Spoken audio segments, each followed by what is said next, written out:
Dans le prochain épisode d'Ici tout commence, le comportement d'Ethan inquiète. De son côté, Théo se méprend sur l'identité de la chef mystère. À la colocation, Ambre et Livio font une découverte étonnante. Attention, les paragraphes qui suivent contiennent des spoilers sur l'épisode d'Ici tout commence diffusé lundi soir sur TF1. Si vous ne voulez rien savoir, ne lisez pas ce qui suit. Lundi 20 février dans Ici tout commence. Ethan inquiète son entourage et dans les vestiaires, Jasmine et Axel se réjouissent d'avoir tous les deux été pris comme seconds.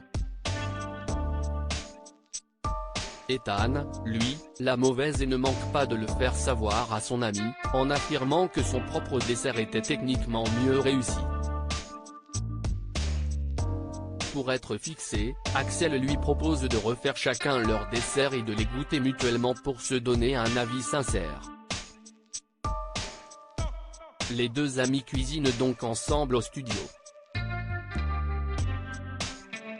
Ethan reconnaît alors que le dessert d'Axel est bien équilibré, tandis qu'Axel admet que celui d'Ethan est bien plus technique. Axel s'assure directement auprès de son oncle qu'il n'a pas manqué d'objectivité en le choisissant. Tessier explique qu'il n'a pas besoin d'un second doué en technique mais d'un second créatif pour le festival du goût. Or, il estime qu'Ethan n'a aucune originalité ni aucune émotion dans sa cuisine.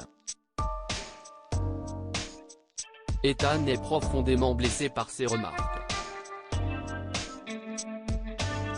Plus tard, Constance va chercher Ethan elle-même dans le parc de l'Institut car il ne s'est pas présenté pour son test de dépistage.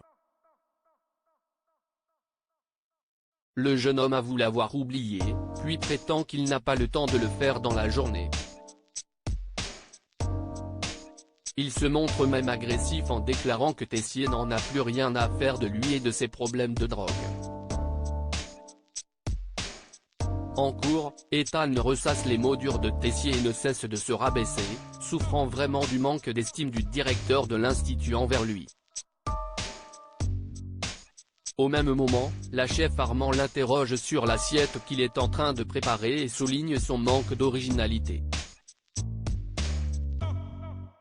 À bout, Ethan quitte son cours. Axel ne tarde pas à le rejoindre dehors et constate qu'Ethan est au bord de la crise d'angoisse. Ce dernier avoue qu'il perd complètement confiance en lui ces temps-ci. Il a même oublié son test de dépistage. Axel le soupçonne alors d'avoir repris de la drogue, ce qui provoque à nouveau la vexation et la colère de son ami. Alertée par son comportement, Annabelle intervient dans la discussion pour savoir ce qui se passe. Ethan l'envoie balader, tandis qu'Axel explique qu'il a du mal à se remettre de son accrochage avec Tessier. Peu après, Ethan est convoqué dans le bureau de la direction. Si Myriel tente de comprendre ce qu'il traverse, Tessier va droit au but en cherchant à savoir s'il a repris de la drogue. Mais Ethan affirme être clean.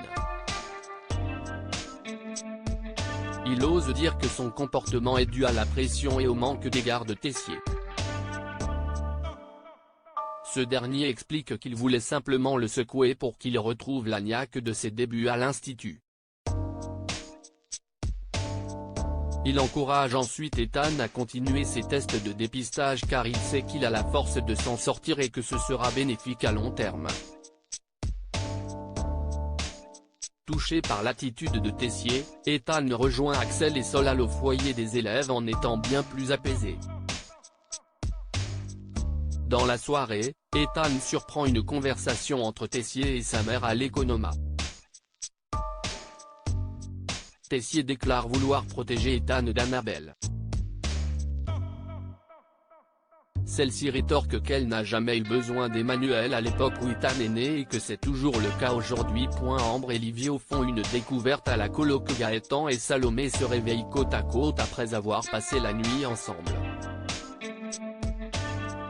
Alors que Salomé espère retourner dans sa chambre pour ne pas éveiller les soupçons de leur colocataire, Livio frappe à la porte de Gaëtan pour lui rappeler leur entraînement de sport avec Ambre. Quand Livio entre carrément à l'intérieur, Salomé se cache sous la couette. Gaëtan prétend ne pas être assez en forme pour un jogging. Mais Livio et Ambre insistent. Jusqu'à ce que Salomé sorte de sa cachette pour défendre Gaëtan. Plus tard, à l'institut, Louis croise Salomé. Il lui confirme que c'est bien lui qui a balancé Charlène, par pure vengeance. Il parie ensuite que Salomé ne va pas tarder à se remettre avec Thomas car elle se lassera de Gaëtan. Mais Salomé affirme le contraire. Les élèves du master assistent à un nouveau module tenu par la chef Lise Track. Cette dernière leur confie la carte d'un restaurant fictif en train de faire faillite. Il s'agit d'une petite brasserie chic de Strasbourg qui sert des spécialités alsaciennes. Elle charge ainsi les élèves de reprendre la carte afin de redresser le restaurant. Ils ont jusqu'au lendemain pour lui faire des propositions.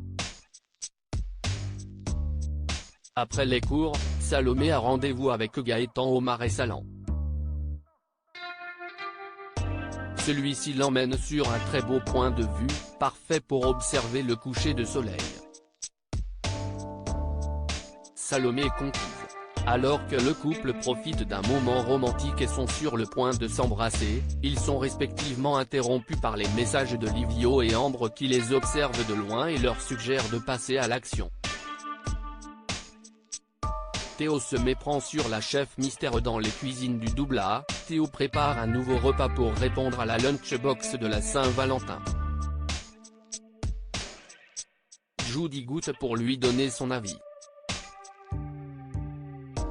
Il apprécie l'idée du fenouil confit qui ressemble à une sorte de bonbon anisé. Il note également le dressage est très charmant. Théo avoue qu'il est prêt à connaître l'identité de sa correspondante. Jude le met alors en garde, parfois, la confrontation entre le fantasme et la réalité peut être risquée. Mais Théo s'avère particulièrement confiant. De leur côté, Kelly et Jasmine interrogent Anaïs sur l'histoire des lunchbox pendant leur déjeuner. Anaïs leur raconte que l'histoire est terminée depuis la Saint-Valentin. Elle n'éprouve aucun regret.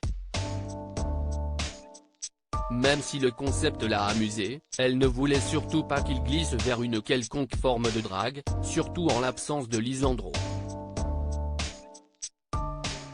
Anaïs ajoute que si jamais elle reçoit une nouvelle lunchbox, ce sera la dernière, car elle arrêtera d'y répondre. Plus tard, David prête main forte à Deva au double A après le service. Derrière le comptoir, il trouve la lunchbox laissée par Théo. Il l'ouvre et découvre le dessert ainsi que le mot qui l'accompagne. Celui-ci suggère à sa destinataire de révéler son identité. David part donc du principe que la lunchbox n'appartient à personne et mange le dessert avec Deva. Il suggère ensuite de laver et de ranger la lunchbox à sa place, comme si de rien n'était.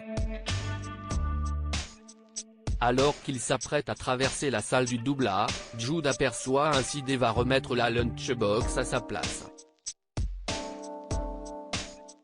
Il avertit aussitôt Théo pour lui révéler son identité. Le jeune chef avoue qu'il ne s'y attendait pas, masquant sa déception.